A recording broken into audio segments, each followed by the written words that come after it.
Mi trayectoria fundamentalmente está muy basada en la medicina, en la cirugía, 26 años en quirófanos en distintos países y siempre muy marcada por el interés de cómo un médico puede verdaderamente conectar con otro ser humano y ayudarle a hacer frente a desafíos que a veces son francamente serios.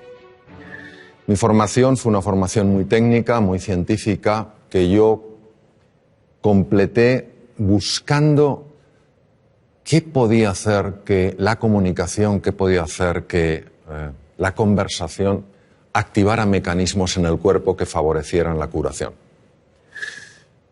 Topé con una ciencia que estaba en sus orígenes, la psiconeuroinmunobiología, que estaba empezando a investigar esto, cómo la mente, a través del sistema nervioso y del sistema endocrino, puede afectar nuestro sistema de defensa, que es el sistema inmune. Aquello me llevó a profundizar en otros campos, el liderazgo, la comunicación y de alguna manera a tomar perspectiva sobre nuestra forma de tratarnos unos a otros, nuestra forma de hablar unos con otros, nuestra forma de entendernos a nosotros mismos, a los demás y al mundo.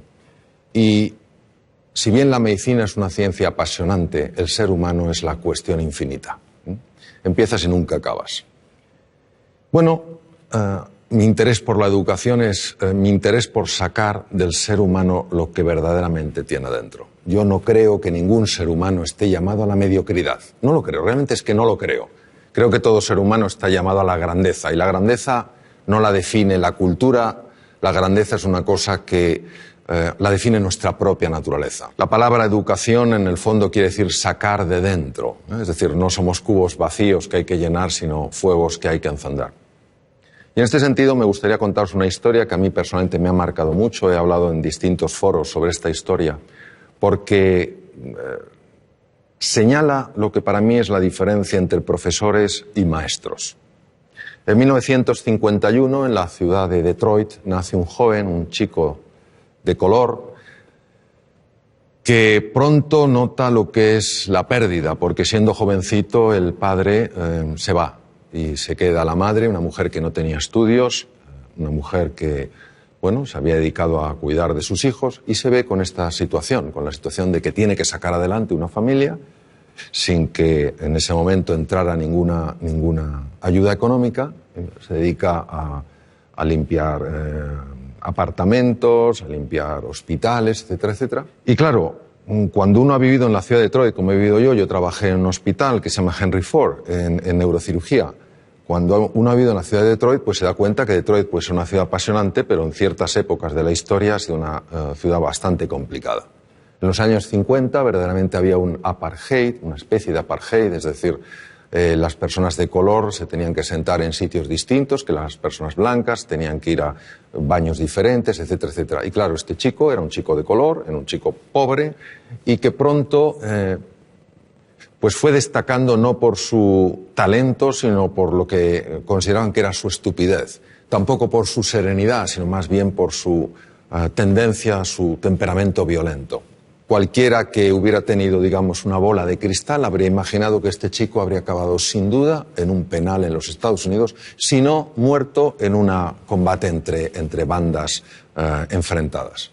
Pasaba sus ratos, se olvidaba de su triste condición viendo programas de televisión, hasta que un día su madre decidió que iban a ver menos televisión y se iban a dedicar más a leer libros.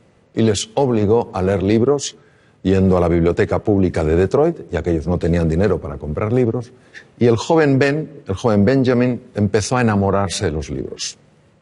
Un buen día llega al colegio. Quiero que entendáis que en el colegio este niño tenía las peores notas, su performance era francamente lamentable, las notas eran pésimas y lógicamente en poco tiempo sería expulsado del colegio. Pero había un profesor, el profesor de ciencias, que verdaderamente era un maestro. Él creía que en todo ser humano hay grandeza, que en todo ser humano hay potencial y que la misión de un maestro es ayudar a que ese potencial se despliegue y florezca.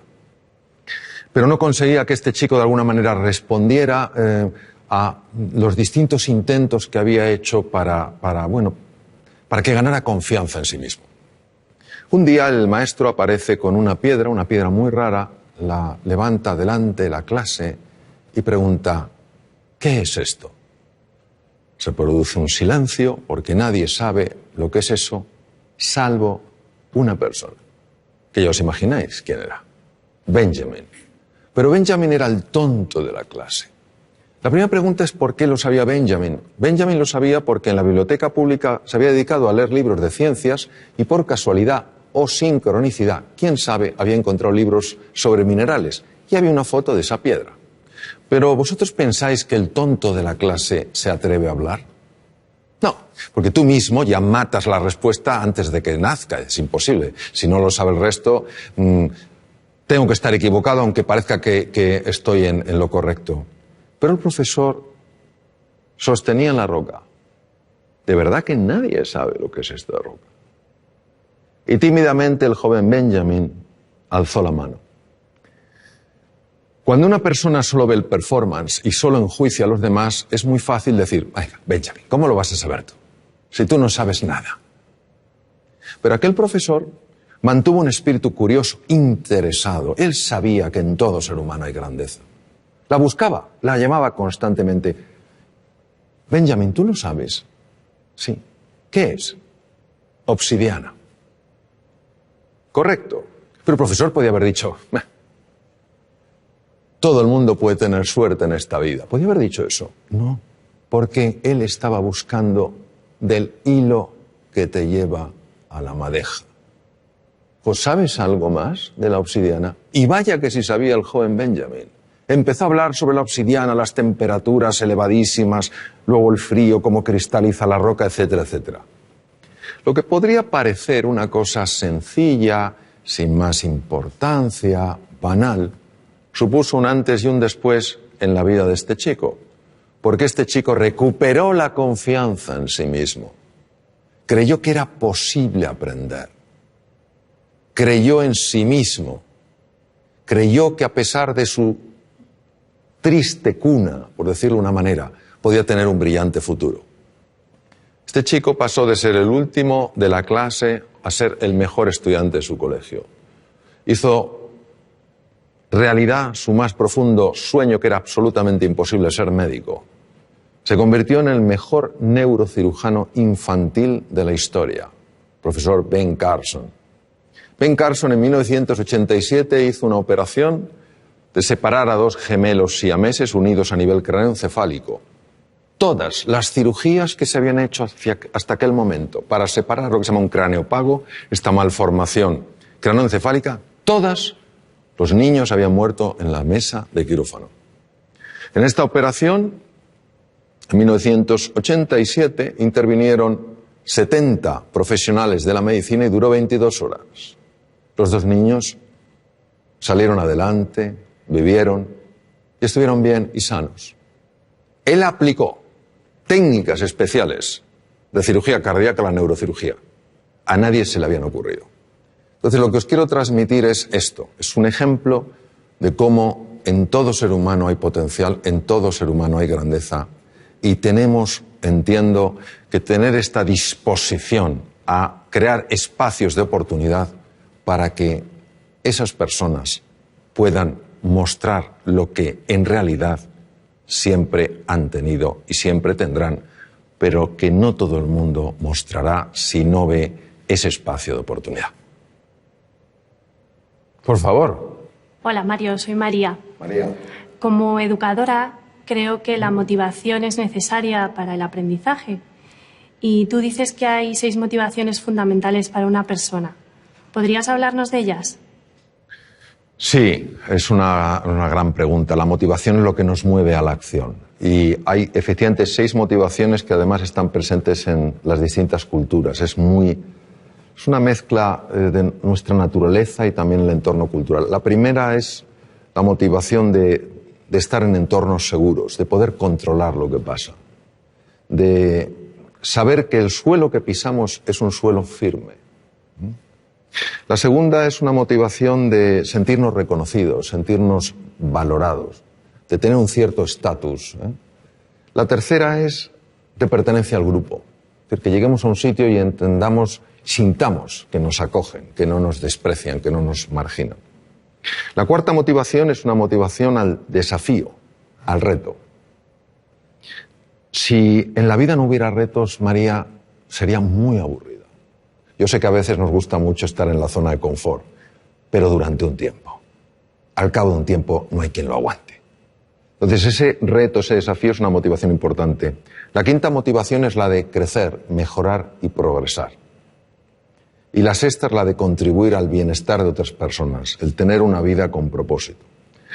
Lo más importante son las motivaciones fundamentales que nos mueven dentro de las 6. Si una persona toda su fuerza la lleva a la aventura, la lleva al descubrimiento, al reto, y sin embargo no cuida un poco la motivación de la seguridad, pues a lo mejor se puede meter en aventuras insensatas, ¿no? Entonces hay un equilibrio natural que hace que las personas nos mantengamos de alguna manera en una línea razonable. Cuando alguna de ellas toma una preponderancia o una significancia demasiado grande, es cuando podemos tener ciertos problemas. ¿Le respondí, María? A ti. Hola, Mario, soy Lorenzo y soy maestro, y veo que hay jóvenes en la familia y en la escuela que todavía no han descubierto sus talentos, ni siquiera saben que tienen talentos. Entonces la pregunta es, ¿cómo podemos captar esos talentos y cómo podemos potenciarlos? Fíjate, si nadie se ha dado cuenta, ni en la familia, ni en la escuela, que ese joven tiene talento, yo diría que el problema no está en el joven, está en la familia y en la escuela. Es decir, eso es lo primero que tenemos que ver, que todos tenemos la responsabilidad de buscar el talento, de conectar y de ayudarle a florecer. Pues fíjate, el talento, una forma de descubrirlo es curiosa.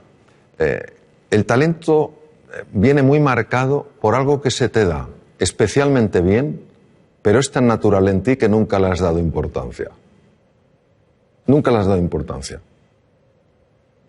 Porque para ti es natural, fluye. Y con frecuencia los demás te lo dicen, pero no te lo dicen como, oye, vaya talento tienes, sino mejor, oye, qué bien se te da hablar, qué bien se te da escribir, qué bien se te da dibujar, qué bien se te da moverte, qué bien se te da resolver conflictos. Y como es natural, no le das ningún valor.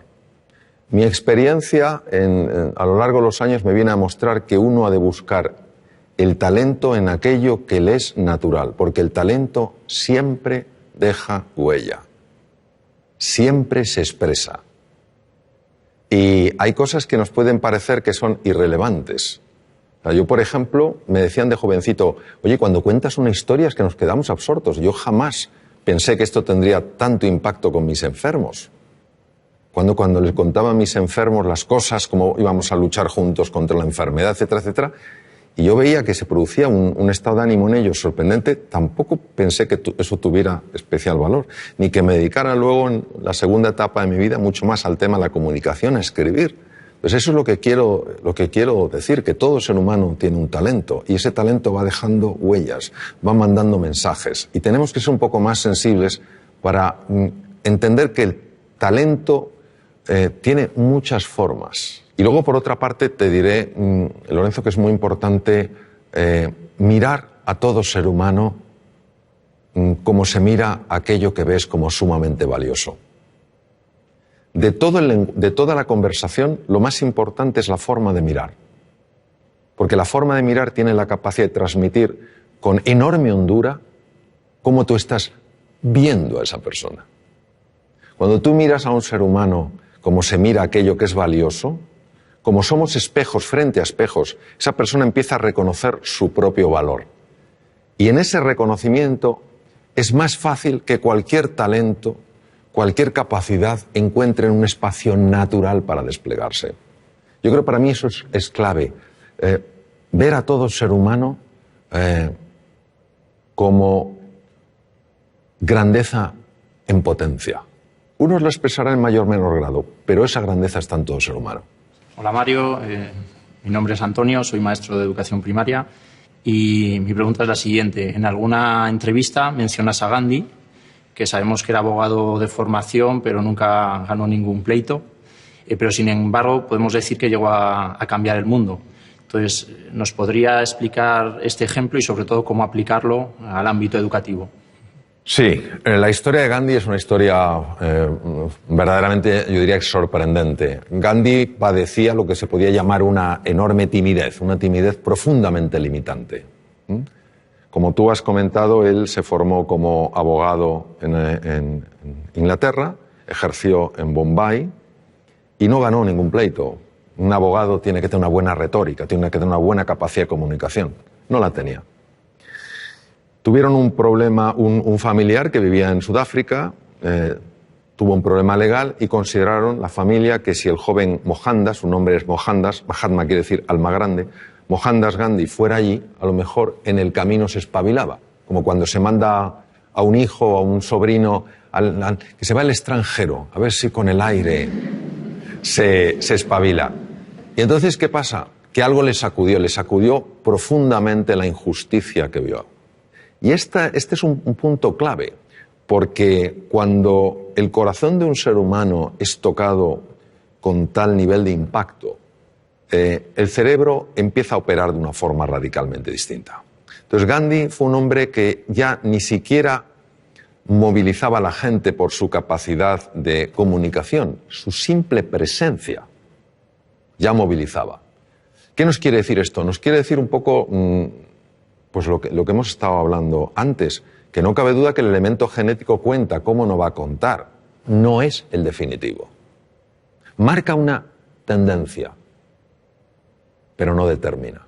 Influye, pero no determina. ¿Qué ocurre? Que para que uno dé la vuelta a esa tendencia tiene que tener una fuerza, una motivación. Antes preguntaba María por la motivación. Una motivación lo suficientemente potente para que el cerebro empiece a trabajar de una manera radicalmente distinta.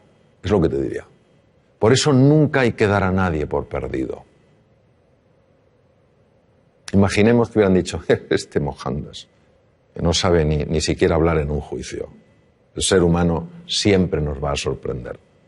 Es lo que te diría yo. Y enhorabuena por tu profesión porque es preciosa. Y a la edad en la que tú intervienes, el impacto es impresionante. Impresionante. Mi nombre es Pablo y te quería preguntar ¿cuál es para ti la clave de la educación? Querer a los niños. Para mí la clave de todo en la vida es querer. Querer a las personas con las que estás, quererte a ti, querer a la vida, querer a la naturaleza, querer el progreso, querer el bienestar, es querer. Porque si tú quieres, vamos a suponer que estamos hablando de educación infantil, si tú quieres a un niño, harás todo lo que esté en tu mano para ayudarle a salir adelante. Si tú quieres a un enfermo y le quieres de verdad y no sabes hacer una operación quirúrgica determinada, buscarás a una persona que la haga mejor que tú. Es querer. Donde el ser humano entiendo que tiene un desafío es en el querer, pero en el querer de verdad a la otra persona, querer que salga adelante, querer que florezca, querer que sea plenamente feliz. Y cuando esto se ha aplicado en entornos como la medicina, los enfermos están más sanos. Cuando se aplica en la empresa, la gente es más feliz. Cuando se aplica en la universidad, se aplica en el colegio, se aplica en la escuela, los niños tienen mejores resultados. Para mí esa es la clave. Querer y si me dijeras, y otra, creer. Creer. Y es fundamental que entendamos que creer, la fe, no es un acto del entendimiento, es un acto de la voluntad. O sea, si fuera el entendimiento, ¿para qué necesito la...? Si lo veo, pero elijo eso. Elijo tratar a las personas como si todas tuvieran potencial, aunque no lo hayan expresado. Y eso se transmite con la mirada, se transmite con el gesto, se transmite con la respuesta que tenemos ante el error, la respuesta que tenemos ante el acierto, el acompañamiento que llevamos a cabo. Creo que a veces complicamos mucho las cosas. Creo que lo verdaderamente valioso es tremendamente sencillo. Y yo creo que son cuatro principios. que si se aplican, querer a las personas, creer en ellas, valorarlas y potenciarlas. Si hacemos eso, a mí personalmente me parece que todo funciona. Si no les queremos, no creemos en ellos, no les valoramos y no les potenciamos, pues yo creo que tenemos otra historia. Yo soy padre de 2 hijos, cada uno diferente. El cociente intelectual solo influye en un 8% aproximadamente del éxito en la vida. ¿Qué es el otro 92%? ¿Cómo conseguimos el otro 92%? Bueno, vamos a ver, Juan. Cuando se habla de porcentajes, hay que entender que siempre hablamos de forma aproximada. Eso es como cuando a veces me dicen, oye Mario, ¿es verdad que solo se utiliza el 1% del cerebro? Digo, ¿es que acaso conocemos cuál es el 100%? Si no conocemos cuál es el 100%, no podemos saber lo que es 1%. Pero hay muchos estudios que avalan lo que tú has dicho. Es decir, el test de cociente intelectual, que se llama corrientemente de coeficiente intelectual, lo correcto es de cociente intelectual, fue creado en 1912. Y se convirtió en aquella época, fíjate, cambió por completo la orientación que le dio el descubridor. El descubridor, el creador, quería dar una orientación para que cuando se vieran cocientes intelectuales que no correspondían a la edad, es decir, cuando la edad mental y la edad biológica no correspondían, que a esos niños se les tratara con especial afecto, con especial cariño y se pusiera a especial disposición para que subiera. Pero fue interpretado o fue utilizado como sistema de cribaje. Listos y el resto. Listos y el resto. Uno de mis maestros, el profesor Howard Gardner, dedicó montones de años de su vida a estudiar la inteligencia y se dio cuenta de que ni siquiera podemos hablar de una inteligencia. Es la teoría de las inteligencias múltiples. Y hay 2 inteligencias, que son la intrapersonal, que es la capacidad de reconocer tus estados emocionales y de poderlos modificar de forma positiva. Y la interpersonal, que es la capacidad de entender qué pasa en la otra persona y relacionarte con lo que pasa en la otra persona, que son absolutamente claves en el éxito en la vida.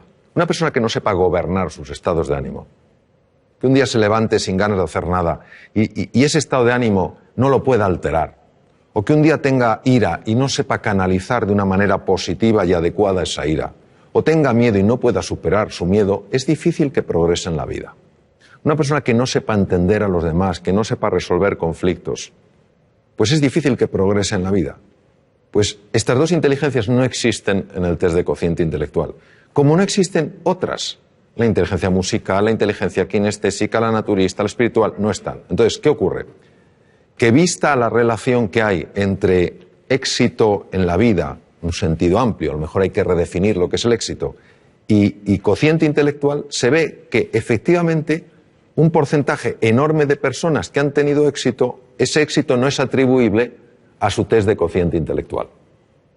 Esto es magnífico porque no niega que el cociente intelectual sea importante. Lo que hace es expandir nuestro concepto de la inteligencia. Entonces, sobre tus hijos. Efectivamente, tus hijos son diferentes y es maravilloso que los veas así. Porque si no los vieras diferentes, los vieras como tú, es que a lo mejor estás proyectando en ellos tu propia forma de ser, ¿no? Habrá uno de tus hijos, tal vez tenga un tipo de inteligencia, el otro tendrá otra. Lo que es importante es que siempre, cuando estén contigo, sientan que son inteligentes. Hemos caído en el tremendo error, y una persona de la que yo aprendí mucho, Sir Ken Robinson lo marca mucho, como de hacer que solo un tipo de persona es la adecuada, ¿no? Necesitamos múltiples perfiles. Un pavo real no es ni mejor ni peor que un águila real. Entonces, cuando un hijo nota, siente que es valioso, que tiene inteligencia, que tiene una forma distinta de procesar que el otro, su autoestima no es dañada. Es que la autoestima es clave porque al final nuestra capacidad de hacer frente a los desafíos o nuestra incapacidad, la mayor parte de las veces nada tiene que ver con el mundo real, tiene que ver todo con el mundo mental. Te voy a poner un ejemplo. En Reino Unido se hizo un estudio fascinante, se hicieron dos grupos, se buscaron dos grupos de estudiantes homogéneos en cuanto a edades, aproximadamente con el mismo background cultural, pero con dos diferencias. Una de ellas era que uno de los grupos eran teóricamente chicos bastante más inteligentes que el resto según el test de cociente intelectual. Pero estos que eran más inteligentes objetivamente de acuerdo al test de cociente intelectual pensaban que la inteligencia era algo fijo, que no se podía expandir. El otro grupo era un grupo de chicos teóricamente con menor inteligencia según el test de cociente intelectual, pero que creían que la inteligencia con el esfuerzo se expande. Les pusieron una serie de problemas de matemáticas complejos. El grupo de los chicos, entre comillas, más inteligentes, al ver que no lo podían resolver y dar por hecho que la inteligencia no se expandía, abandonaron. El tiempo no era un tiempo reducido, les daban tiempo. Abandonaron diciendo, si no lo soy capaz de entenderlo, no hay nada que hacer. Me falta la inteligencia necesaria para hacer frente a este problema. Los otros chicos tampoco sabían, y de hecho partían de un nivel inferior, pero creían que la inteligencia se expandía con el esfuerzo, y siguieron, y resolvieron los problemas de matemáticas. Es decir, quedaron mejor. Y eso es lo que te quiero decir, que el componente emocional, el componente autoestima, el componente confianza en ellos y en sus posibilidades es absolutamente crucial. Ellos acabarán encontrando su camino, pero no encontrarán su camino si creen que no son capaces de encontrarlo. Para mí tu libro Reinventarse es una magnífica lectura para momentos complicados y personas que pueden necesitar un cambio en su pensamiento. La pregunta es, ¿qué dice la ciencia acerca de ese cambio de pensamiento? Bueno, la ciencia, Lorenzo, incluye múltiples campos. Entonces me voy a referir, si te parece, a la neurociencia. ¿Te parece? La neurociencia en esto es absolutamente clara y, de hecho, Reinventarse lo basé en lo que la ciencia ha descubierto, la neurociencia. Sobre todo lo que se llama la neurociencia afectiva, ¿no? Cómo el cerebro procesa las emociones y los afectos. Sentimientos y emociones están conectados, pero son dos cosas distintas. Y es un tema fascinante que, fíjate la envergadura que tiene, que ya nuestro premio Nobel, Santiago Ramón y Cajal, premio Nobel en 1906, ya lo intuyó. En aquella época era imposible con la tecnología del momento poderlo demostrar, pero era un hombre tan absolutamente genial en su forma de ver las cosas que él lo intuyó. Cuando dijo, todo ser humano, si se lo propone, puede ser escultor de su propio cerebro. Las personas muchas veces no cambiamos no porque no se pueda cambiar, sino porque no estamos dispuestos a hacer lo que hay que hacer para cambiar. Ni tenemos el nivel de inspiración y de ilusión suficiente como para estar verdaderamente comprometidos y levantarnos después de cada caída, ni tenemos una estrategia que funcione y que podamos aplicar, ni a veces tenemos la disciplina necesaria para ir incorporando ciertas prácticas en el día a día. Cuando uno tiene la inspiración, es decir, ves una posibilidad en tu vida que dices, oye, si esto apareciera en mi vida, oye, voy a otro nivel. Cuando tenemos una estrategia que no tiene que ser ni sofisticada ni compleja, sino sencilla, estos son los pasos que he de seguir. Y cuando tú cada día te vas entrenando, es inevitable que se produzca un cambio en la citoarquitectura del cerebro. Es inevitable. Se forman nuevas conexiones, se forman nuevas vías y se forman nuevas neuronas, al menos en dos lugares. Uno no viene al caso porque no tiene, en principio, demasiada relevancia en el mundo en el que estamos hablando, pero el otro sí, que son los hipocampos. Los hipocampos, de alguna manera, no solo procesan mecanismos muy complejos en relación con la memoria, sino que también controlan unos núcleos que se llaman núcleos amigdalinos, donde está el núcleo central del miedo. Es decir, hacen que veamos las cosas con menos miedo. Todos nosotros podemos cambiar, podemos activar genes, podemos desactivar genes, podemos crear nuevas conexiones. Entonces, ¿qué nos dice? Nos dice la neurociencia que vivamos con pasión, con entusiasmo, que vivamos con fe en nosotros y en nuestras posibilidades y que estemos dispuestos a llevar a cabo el entrenamiento necesario para incorporarlo, para que pase del saber al saber hacer. Y cuando uno está con personas realmente relevantes en el mundo del deporte, en el mundo de la ciencia, te das cuenta de la disciplina que ponen en su vida. Todos los días se entrena. No hay un día que digan, no, hoy no me entreno. Se entrenan un poquito. Y eso es una maravillosa oportunidad porque quiere decir que nuestro pasado no tiene por qué predecir nuestro futuro. Si una persona quiere cambiar cómo ha vivido hasta ahora, lo puede hacer. Ahora necesita estos ingredientes. Un verdadero entusiasmo, una motivación que le genere el compromiso, una estrategia que sea razonable, no tiene que ser compleja, y una práctica constante para que al final no haya nada que creerse, porque tú mismo lo puedes verificar. Por ejemplo, yo aprendí inglés ya siendo un adolescente, y para mí el inglés era absolutamente imposible. O sea, es que no me entraba nada. Y lo que me entraba no se me quedaba. Y lo que a lo mejor se me quedaba luego no lo recordaba. Con lo cual era ultra frustrante. Y parecía que eso era un muro que no se podía romper. Sin embargo, yo tenía una enorme ilusión porque sabía que si yo aprendí inglés, yo tenía un buen expediente académico, si aprendí inglés, a mí la Facultad de Medicina me podía becar a distintos hospitales del mundo. Y eso fue mi pasión.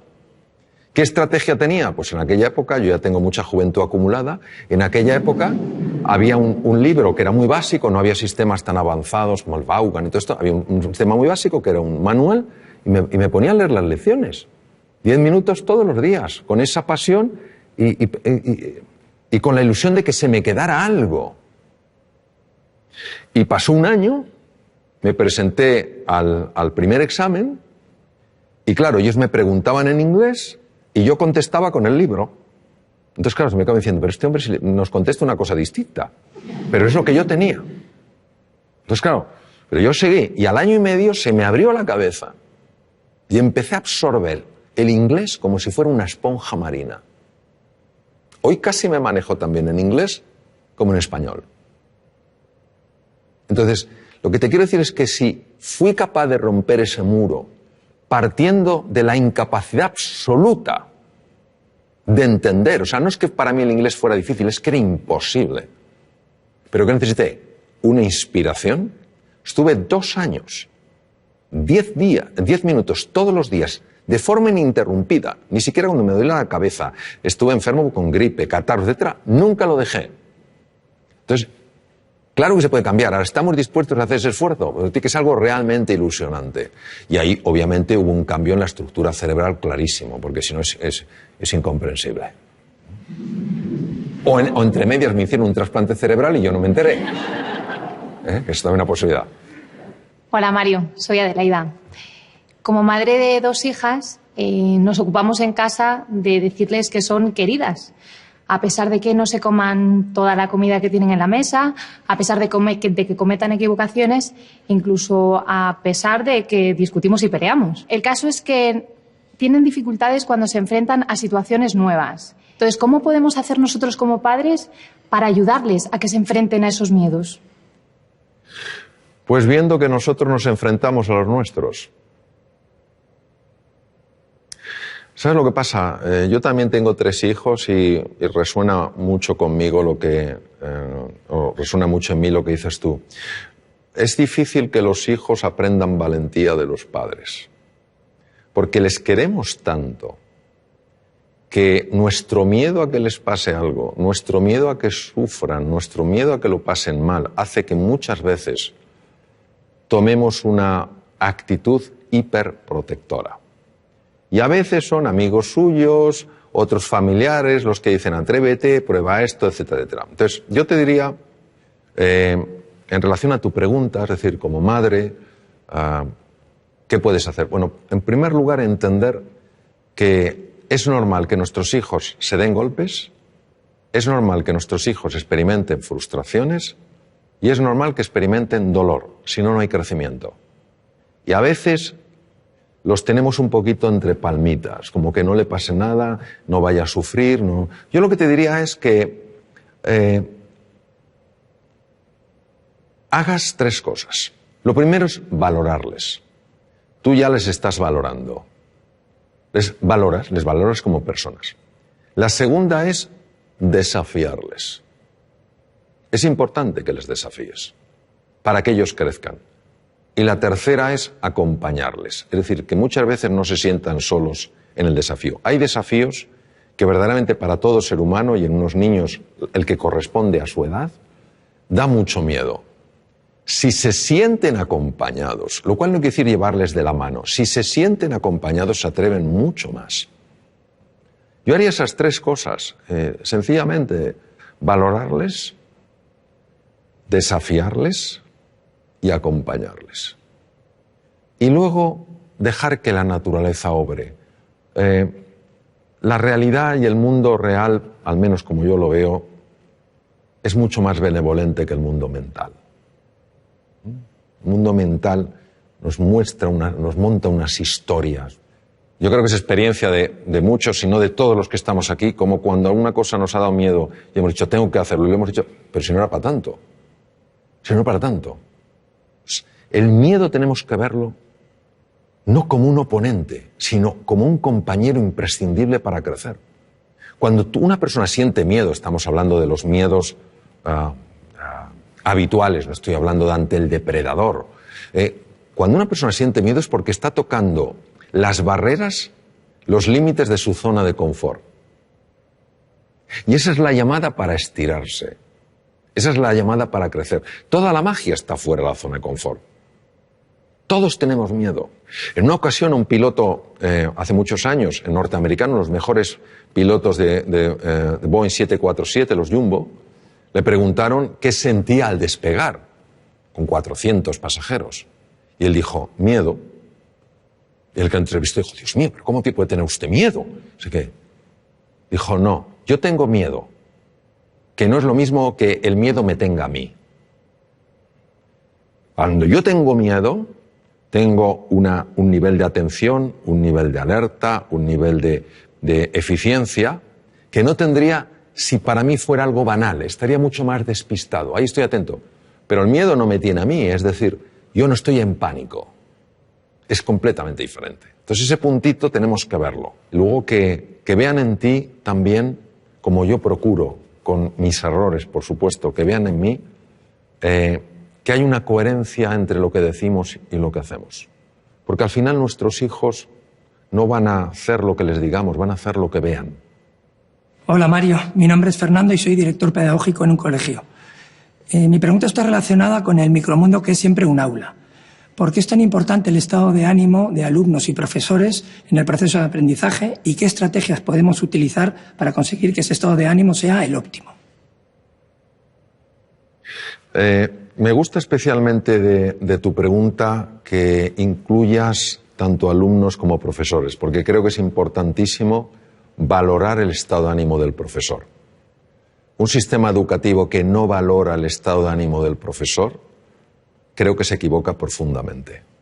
El profesor es el elemento más importante del sistema educativo. No es la tecnología, no es el aspecto de las aulas, ni el tamaño de los campos deportivos. Es el profesor. Y si un profesor ha perdido el ánimo, ánimo es alma, se ha desanimado, es importante ayudar a esa persona a que recupere el ánimo porque, primero, es una profesión importantísima. Segundo, porque lo necesita para estar bien y lo necesita para enseñar bien. E igual pasa con el alumno. Si un alumno ha perdido el ánimo, es muy difícil que pueda captar nada. ¿Por qué es tan importante? Nosotros somos hijos de Descartes. Y Descartes, filósofo del siglo XVII, padre de la filosofía racionalista, obviamente fue un hombre muy brillante. Sin embargo, dijo algo que penetró mucho en el inconsciente colectivo y vivimos de acuerdo a aquello. Él hablaba de que había procesos mentales, res cogitans, y elementos físicos, corporales, res extensa, y que no se comunicaban prácticamente. Esto nos ha llevado a pensar que el aprendizaje, el conocimiento, pues es una cosa fundamentalmente intelectual, cognitiva, y el elemento emocional era un tema de pasada. Si estabas a gusto bien, pero tampoco afectaba. Uno de mis maestros, Antonio Damasio, escribió un libro precioso con un gran componente científico que se llama El error de Descartes, donde claramente muestra que si tú aboles, dañas la parte emocional, inevitablemente estás perturbando y dañando seriamente la parte cognitiva. Cuando se estudia la neurociencia afectiva se ve que una persona, por ejemplo, que haya perdido el ánimo, que esté desilusionada, que esté desesperanzada, que se sienta impotente, no tiene el mismo riego cerebral que una persona que se sienta con ilusión, que se sienta con ánimo y se sienta con ganas. Las zonas más anteriores del cerebro, lo que se llaman áreas prefrontales, que son esenciales en el mantenimiento de la atención, en la memoria, en el aprendizaje y en la creatividad, son muy dependientes del estado emocional. Por eso una persona entusiasmada, con un proyecto, ilusionada, que se siente a gusto, acompañada de gente que cree en ella, etcétera, etcétera, es una persona mucho más inteligente, mucho más creativa y mucho más emprendedora. La misma persona, si le cae el ánimo, si se siente incapaz, etcétera, no importa si es capaz o no, no ejercitará esas capacidades porque las tiene abolidas. Es el cuidado del ánimo, del estado de ánimo, en alumnos y profesores es clave. Entonces a veces nos embelesa la tecnología. Y está muy bien la tecnología. El elemento esencial siempre será el profesor y su relación con el alumno. Siempre, afortunadamente, será un elemento humano. Esto será insustituible. Entonces, por eso me parece clave. Cuando uno sabe que esto es importante, lo puede cuidar. Entonces, ¿qué se puede hacer? Lo que se puede hacer es, sencillamente, crear un espacio de verdadera escucha donde las personas, sin ningún tipo de miedo, puedan transmitir lo que sienten y lo que necesitan, y no tener que ocultárselo. Y si un profesor dice, he perdido el ánimo, es importante creer en esa persona, valorarla, desafiarla y acompañarla a que lo recupere. Si ni siquiera esa persona transmite que ha perdido el ánimo, porque no siente que hay un espacio dispuesto a escuchar eso, ¿cómo la vamos a ayudar? Si un alumno en un momento determinado se siente desanimado, qué importante es que pueda transmitírselo a un profesor para que le ayude. Tenemos un concepto absolutamente obsoleto de lo que es la inteligencia, lo que es la creatividad. Creemos que son capacidades fijas. El propio Daniel Goleman hizo un estudio en un barrio de Boston. Yo ejercí como cirujano en Boston. Un barrio que se llama Roxbury, que es un barrio muy complicado. Niños con cocientes intelectuales muy bajos. Empezó a ilusionarles, empezó a motivarles, empezó a hacerles creer en sí mismos y en sus posibilidades. Pasado unos meses, les volvieron a hacer un test de cociente intelectual, que lo lógico es que hubieran sacado la misma puntuación y algunos sacaron 20 puntos más. Entonces lo que no podemos es creer que el ser... Qué bien lo decía Ortega y Gasset, decía, el ser humano no es un participio, sino un gerundio. No estamos hechos del todo, sino que nos vamos haciendo. La inteligencia se va haciendo, la creatividad se va haciendo, todo se va haciendo. Y la conexión es el ánimo que tienes, la ilusión. Pues curiosamente esto, a pesar de toda la investigación que hay que lo refuerza, sigue siendo en muchos medios una rareza.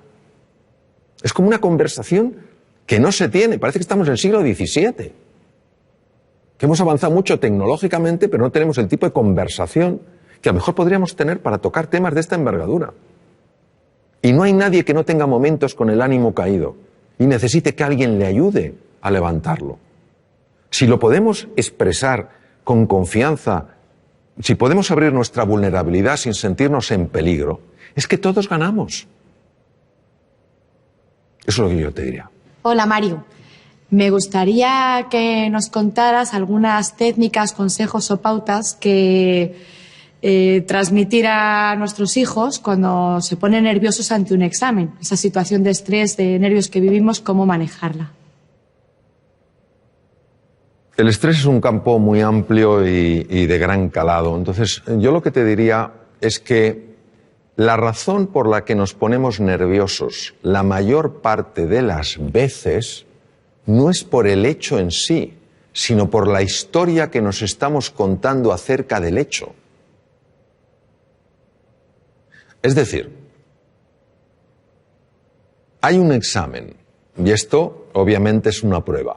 Vamos a ver, si no tienes ni idea del contenido, es normal que estés nervioso. Es decir, pero eso ni lo estamos considerando aquí. Es decir, una persona que se va a un examen y no ha estudiado nada, ya le puede decir, ponte a hacer un poco de mindfulness, no te va a venir la ciencia infusa. ¿No te va a venir la ciencia infusa? O sea, no te va a venir la ciencia infusa. Entonces, estamos hablando de una persona que por lo menos ha hecho un esfuerzo tiene un cierto conocimiento del contenido y lo que quiere es expresarlo bien. ¿Por qué se pone especialmente nerviosa esa persona? Por lo que se está contando a sí misma. Hay un diálogo interno que es absoluto ruido mental que está diciendo, anda que si sale la pregunta que no te sabes, anda que si no lo escribe bien. Es un discurso que ha sido fotografiado con técnicas de resonancia funcional magnética en cuanto a activación de centros cerebrales, ¿no?, que corresponden a ese discurso, ¿no? Yo te diría que hay varias cosas que sabemos que ayudan a reducir ese estado de ruido, vamos a llamarlo ruido mental, es decir, ese nerviosismo como consecuencia de ruido mental. En primer lugar es hacer ejercicio físico. El ejercicio físico por sí solo tiene la capacidad de reducir el ruido mental. El ejercicio físico no implica apuntarse a un gimnasio, sino moverse más. En segundo lugar, poderlo hablar con alguien de confianza, poder hablar el sentir, poder contar el sentir. Y a veces, si no tienes a nadie, escribe lo que te preocupa, pero en un papel tan pequeño que casi no lo puedas ver. Porque el cerebro está interpretando que si puedes poner el problema en un tamaño tan pequeño es que el problema no es tan grande. ¿Vale? La siguiente cosa que te diría es que se entrenen en una cosa que cada vez tiene, pero por pura lógica, más difusión, que es todo lo que es los estados contemplativos de la conciencia, que no es más, o mindfulness, que lo único que significa es que se entrene en prestar atención a las cosas que son reales, como su respiración, como las sensaciones del cuerpo, porque el otro es mental. Entonces, cuando la narrativa no recibe la misma atención, empieza a tener menos impacto.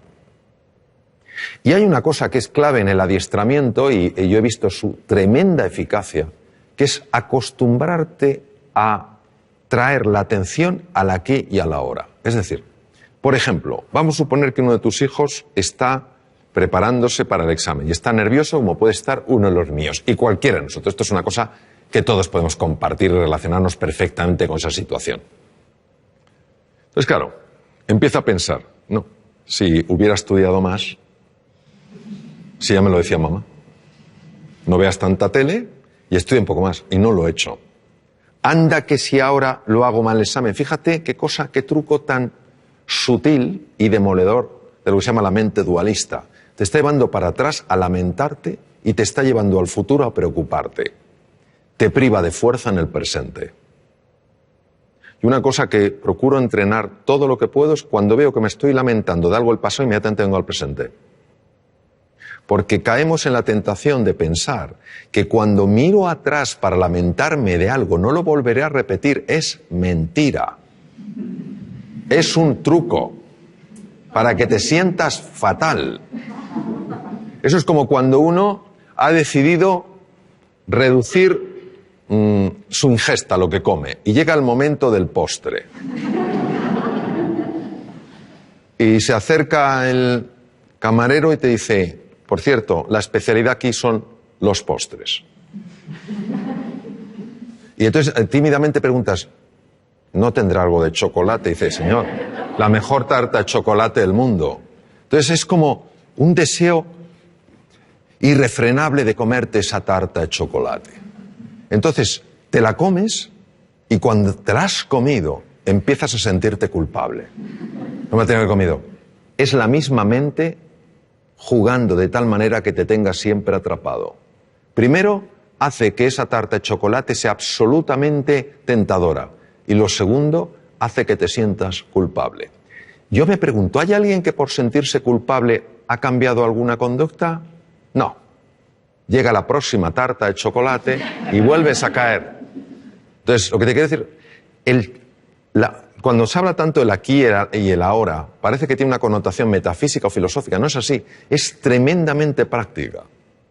Cuando tú estás aquí y ahora, la mente no tiene la capacidad de meter tanto ruido. Lo que genera nervios es la mente. Pongamos el ejemplo de un opositor. Este sí que es un examen donde una persona se juega 3, 4, 5 años de estudio, 13 horas diarias, saliendo como mucho un día o medio día a la semana, y hipotecando toda su vida profesional a ese examen. 300 temas. Se lo sabe. Llega, le dan al bombo, tema 120, y se queda en blanco. Se retira, se levanta la silla, se va y justo le sale el tema 120. ¿Se lo sabía? Sí. ¿Por qué no ha salido? Porque la narrativa ha empezado a decirle, nunca serás notario. Ese es el problema. Es un entrenamiento. Porque hay que ir en contra de un condicionamiento mental previo. El tema es, ¿cuánto nos va a costar? Yo no creo que esa es la pregunta. La pregunta es hasta dónde nos puede llevar. Hola Mario, soy María. ¿Nos podrías contar qué es el mindfulness y cómo funciona? ¿Y qué evidencias científicas tiene? Sí, claro que sí, María.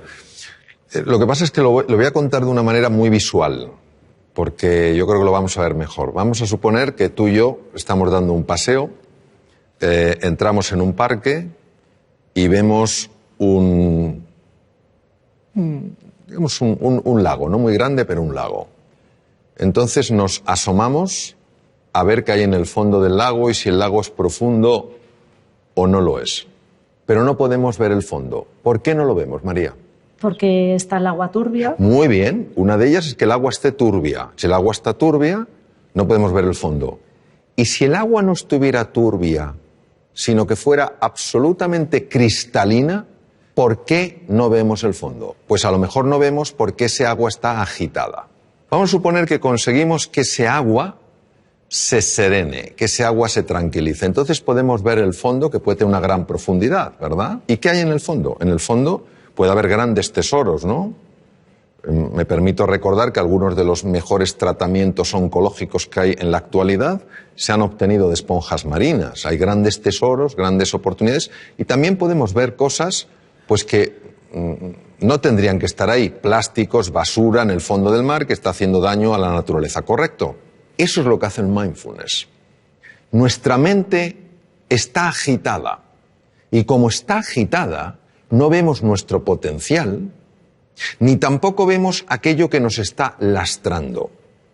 Cuando conseguimos que ese agua, esa mente se serene, empezamos a ver cosas en nosotros y a experimentar sensaciones y a experimentar realmente descubrimientos, revelaciones, en el sentido de cosas que estaban veladas y se ven, que tienen un poder transformador en la vida. Y también empiezas a ver aquellas cosas que no habías visto de ti y que realmente te están haciendo la vida difícil. Y a veces, para poder limpiar un poco el agua, hay que descubrir dónde está la suciedad. Esto es lo que permite el mindfulness. El mindfulness es un ejercicio puro de la atención para serenar esa mente que por razones que todavía no conocemos está agitada. Y como está agitada, no podemos reconectar con nuestro potencial oculto, ni sabemos por qué tantas cosas que son pequeñas nos alteran de una manera tan grande. El mindfulness ya está descrito en la literatura india desde el Bhagavad Gita de hace 3.500 años, cuando Krishna le dice al príncipe Arjuna, la mente es difícil de manejar como el viento, y cuando cerca del Nepal el príncipe Gautama Siddhartha, Sakyamuni Buda, el primer despierto según el lenguaje sánscrito, descubre que el dolor es parte de la vida, pero el sufrimiento lo genera este movimiento de la mente.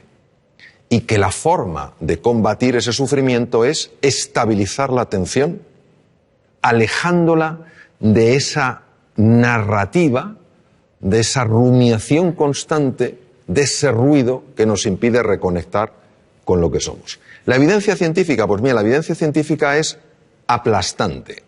Aplastante tanto en la neurociencia contemplativa, que es la que se dedica a estudiar el efecto en el cerebro de los estados meditativos, como en la fisiología cardíaca, en la endocrinología, en la neurología. Es que, fíjate, detrás de muchísimas enfermedades, por no decir de todas, hay un factor que puede pesar más o menos y que es la ansiedad. La ansiedad es generada por el ruido mental. La Universidad de Harvard es pionera en el mundo estudiando esto. Entre el 60 y el 90% de las consultas a médicos generales tienen como uno de los factores clave emociones perturbadoras. vivir en la ansiedad, vivir en la desesperanza, todas estas cosas. Entonces, eso es lo que hace el mindfulness. A nivel de cerebro, pues por ejemplo, a nivel de cerebro unas cosas que hace es reducir el volumen de la amígdala. La amígdala, que no son estas, están en el cerebro. La amígdala es un núcleo que contiene grupos de neuronas muy relacionadas con el miedo y con la ira. Se ha podido observar con resonancia funcional magnética, que es una técnica de imagen para ver las partes más activas, una reducción en el volumen de la amígdala. Es decir, una persona que practica este ejercicio de atención plena es menos propensa a vivir en miedo y en ira. Imaginemos lo que es esto para la humanidad. En segundo lugar, se ha visto un aumento del tamaño de la corteza prefrontal del lado izquierdo, que es muy importante, por ejemplo, porque tiene un enorme impacto en el sistema de defensa del cuerpo, el sistema inmune. Otra cosa que se ha visto es que un sistema que se llama sistema red neuronal por defecto, que es la que hace que estemos distraídos, empieza a amortiguarse y otra red, que se llama red ejecutiva central, es mucho más activa, es decir, favorece que te des más cuenta de lo que pasa. Esto es importante, por ejemplo, para reducir la incidencia de accidentes. Se ha observado, por ejemplo, cambios en el sistema de defensa, en el sistema inmune. Gente que ha practicado mindfulness sin tener experiencia previa en absoluto, durante 5 días a la semana, a lo largo de 2 meses, 20 minutos cada día, han tenido aumentos entre el 12 y el 20% del sistema inmune. Alguien dirá, pues eso no es mucho. Ah, que te suban el sueldo un 12, un 20%. Mirad lo contento que te pones. Claro, una subida de un 12%, un 20% del sistema inmune es que no te cojas una gripe, o no te cojas un catarro, o si estás lidiando con un tumor, que tu cuerpo sea mucho más agresivo. Mejoras en el tubo digestivo. Te voy a contar una cosa que es alucinante. A mí me lo parece. El tubo digestivo controla el 80% del sistema de defensa del cuerpo. Está ahí. El tubo digestivo constituye otro cerebro, complejísimo, con 500 millones de neuronas. Cuando una persona está súper-tensa, cuando una persona está llena de ansiedad, empieza a producirse el paso de sustancias feas, quiero decir, nocivas, desde la luz del intestino delgado y a veces del colon, a la sangre. Y pueden dar lugar a procesos inflamatorios generalizados que ya se están empezando a relacionar como uno de los factores, uno solo, que podría tener su conexión con el Alzheimer, por ejemplo. Hace más difícil el control de la glucosa. Es alucinante. Entonces, cómo el mundo emocional, perturbado por una mente agitada, acaba afectando todo el cuerpo. Hay estudios, por ejemplo, la aplicación de mindfulness a personas que están diagnosticadas de esclerosis múltiple, que es una enfermedad degenerativa del sistema nervioso, y se reduce la aparición de brotes, evoluciona por brotes. Son menos intensos. Se está aplicando un montón de cosas, es decir, y además por centros tremendamente serios, donde la investigación no es cuestionable ni anden buscando especiales resultados, sino que están muy bien controlados. Lo que pasa es que esto, que tiene 3.500 años de antigüedad, solo le hemos dado una credibilidad cuando una serie de científicos se ha decidido a estudiar qué ocurre en el cerebro y en el cuerpo cuando una persona entra en estos estados de enfocarse en el aquí y en el ahora. Y también nos ha ayudado a darnos cuenta de la jaula de grillos que tenemos en la cabeza. Y que es una cosa difícil de creer. Que te pasa una cosa que te disgusta por la mañana y te está rumiando hasta la noche. Pues parece que somos vacas. Y que el simple hecho de parar eso hace que el organismo, que tiene una capacidad natural de recuperación, pueda recuperarse. No hay nada mágico aquí. Bueno, sí hay mágico. Que la vida es mágica. Eso es lo que hay de mágico. Pero a veces estos diálogos que tenemos bloquean la magia. No porque la anulen, sino porque no la dejan florecer. Te he oído decir que la mayoría de los seres humanos se mueren con la música dentro sin haberla oído sonar. ¿Qué quieres decir exactamente con eso? Y bueno, para los futuros padres, ¿qué podemos hacer para que nuestros niños no les pase esa cosa, ¿no? Recuerdo una cosa que leí de Víctor Hugo que me impresionó mucho, ¿no? Víctor Hugo decía, el problema nuestro no es que nos vamos a morir, es que no sabemos cómo vivir. Y había un filósofo danés, Søren Kierkegaard, que decía: la vida solo se puede vivir mirando hacia adelante, solo se puede entender mirando hacia detrás. En los momentos donde ya esta existencia nuestra se acaba y una persona mira hacia atrás, y lo sabemos sobre todo por los escritos de Elisabeth Kubler-Ross, que estuvo con muchas personas en esa situación, uno se da cuenta de la cantidad de cosas que podía haber hecho y no hizo. Cuando yo hablo de la música, yo creo que todo ser humano tiene música. Lo que pasa es que está acostumbrado no a oír su música, sino a oír su ruido. No tiene nada que ver el ruido con la música. Y si te das cuenta y ves una partitura, si todas las notas fueran pegadas una detrás de otra, no tendríamos música, tendríamos ruido. Lo que hace que tengamos música es que haya espacios de silencio. Son esos espacios donde no hay ninguna nota los que permiten que en vez de ruido haya música. ¿Qué quiero decir? Quiero decir que esta vida, yo creo que el tiempo que la vivamos es una vida para vivirla con intensidad, con dificultades, con desafíos, que nos enfoquemos en lo que realmente es relevante. Que cuando llegue el final de nuestra vida, digamos como Neruda, confieso que he vivido. Que podamos decir, confieso que he vivido la vida y no que la he visto pasar. Y esa toma de conciencia, esa reflexión es lo que creo que nos puede ayudar sencillamente a que la música emerja, porque el ser humano está llamado a eso, a hacer sonar su música. O sea, todos tenemos una música y es una música preciosa, todas diferentes, todas complementarias. Eso es lo que quiero decir, que no nos conformemos con vivir una vida de ruido, sino que vayamos encontrando esa música a base de enfocarnos en las prioridades, para que al final de nuestra vida podamos decir, como decía Neruda, confieso que he vivido. Hola Mario, soy Charo y mi pregunta es la siguiente. ¿Por qué los humanos tropezamos 100 veces con la misma piedra? Bueno, me temo que en este caso la respuesta será de menor nivel que la pregunta. Yo creo que los seres humanos tropezamos 100 veces sobre la misma piedra por falta de humildad. La humildad es para mí la virtud más grande que existe, porque es para una persona probablemente la más difícil de vivir plenamente, que no es la modestia, no es ser una persona así apocada, es la humildad de corazón.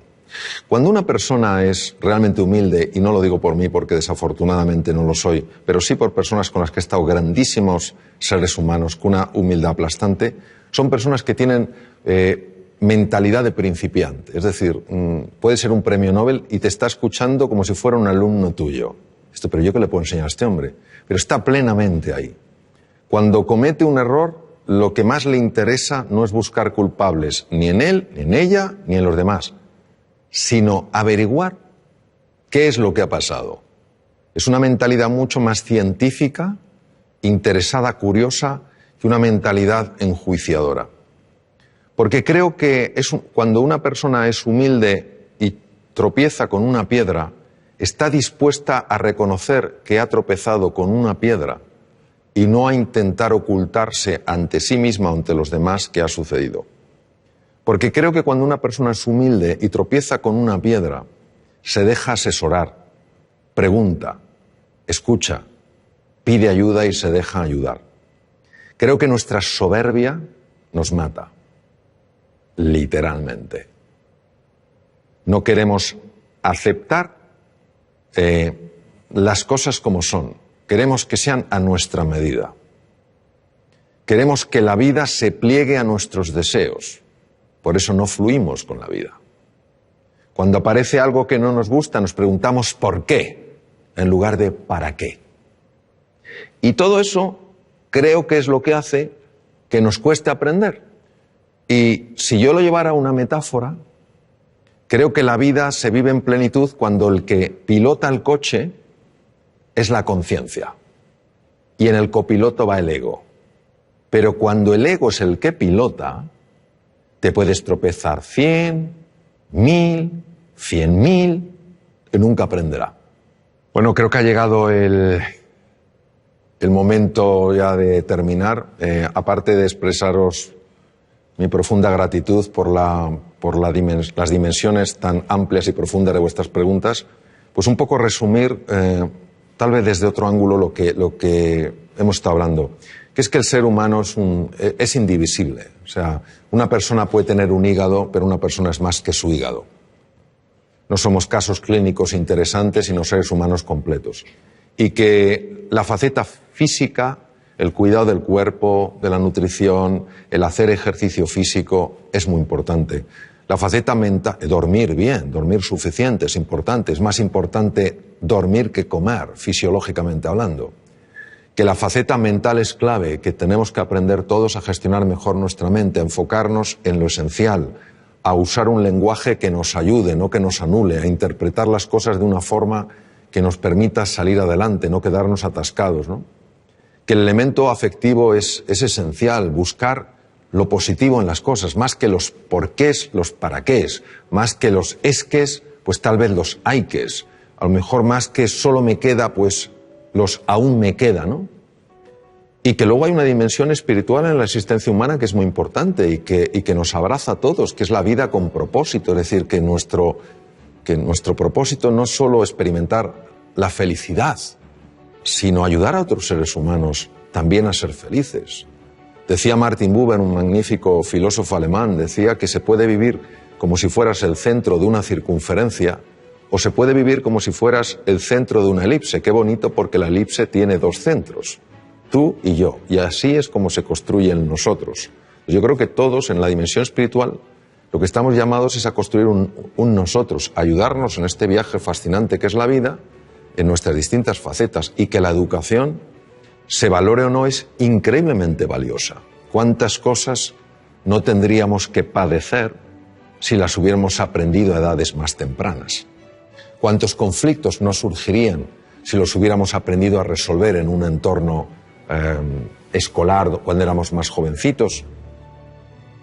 ¿Cuántos dones conoceríamos si los hubiéramos descubierto? Entonces, la educación es tarea de todos, y yo creo que nuestra responsabilidad es, cada uno en la medida de sus posibilidades, ayudar a valorar verdaderamente no solo la importancia de la educación, sino la enorme importancia del maestro, la enorme importancia de la relación con el estudiante, valorar al estudiante porque es la persona que está en el momento cumbre de la vida para aprender y descubrir, y entender que esto puede dar un gran sentido a nuestra vida, porque no es solo lo que nosotros logremos, es también el legado que vamos dejando y que puede afectar a muchas generaciones.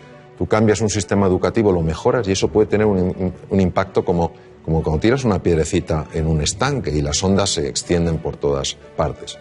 Pues eso, os animo a que cada uno, donde esté, como pueda, en la manera en que vea, viva de acuerdo a unos principios que en el fondo lo único que buscan es darle al ser humano su verdadera dignidad y su grandeza. Gracias.